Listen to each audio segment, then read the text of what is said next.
So, may bumili sa atin ng EcoSport. Pagkaalis ko ng shop ngayong Sunday. Pagkaalis ko, dumating sila, sir. So, sorry, sir. May errands kasi ngayon. May bibili na akong gamit sa Quiapo. Pupunta ako sa Burautan today at mabuburaot ako ng mga gamit. Hindi, nanonood ako sa YouTube ng Burautan eh. So, titingin-tingin lang ako doon, maglalakad-lakad. Wala na akong magawa eh. So, yun ang lee time natin, we time natin yan. So, pagka alis ko kanina sa shop, may dumating nakasubaybay sa atin. Binili yung... Actually, wala naman kami pinapaskill na unit eh. So, alam lang nila yung mga unit natin. So, alam nila na PMS na yung isa nating EcoSport na pula. So, galing Bulacan yon nung nakaraan. So, all goods na yung unit. Ako mismo yung nag-test drive. So, pinadala ko kay Bossing Joseph. Joseph ng Pag-ibig. Ayan, no? Joseph ng Pag-ibig. Shoutout sa lahat ng tiga Pampanga.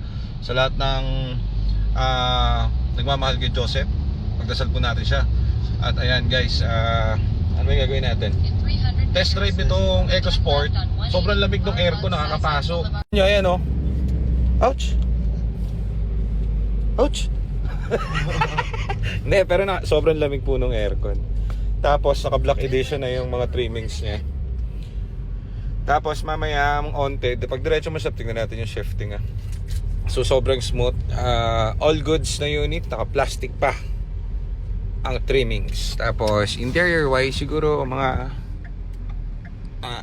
8 out of 10 to sa akin. 8 out of 10 ang interior. Yung exterior nito siguro mga 7.5 lang ako kasi may mga dent ano. So nagva-vary din yung unit ng EcoSport natin.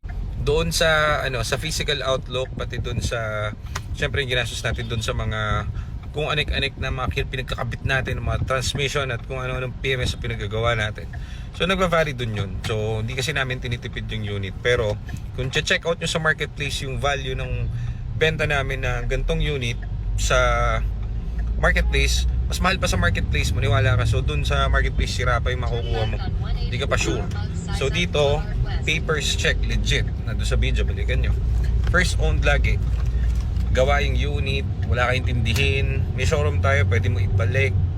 In the future, pwede mo ipa-repair, wala kang intindihin. Wala ka nang aasikasuin, gagamitin mo na lang. Unlike dun sa makakabili ng sira, doon kayo magbabanding sa pagawaan. So, ganun lang yun po yun. Ano pa ba? Teka, ito pala. So, ito ang manibela ng Pag-ibig. Pansinin nyo. Pansinin nyo. Intact na intact. So, legit na legit. So, titingnan naman natin yan. Dito tayo sa may, saan ba to? Altura. So, tingnan natin yung shifting niya kung all goods.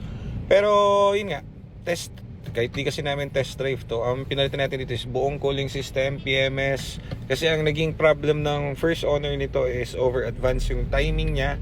At may mga leak yung ECT housing. So, lahat yung palet, kahit hindi naman kailangan pa, pinalitan na po. So, spark plug ready, lahat.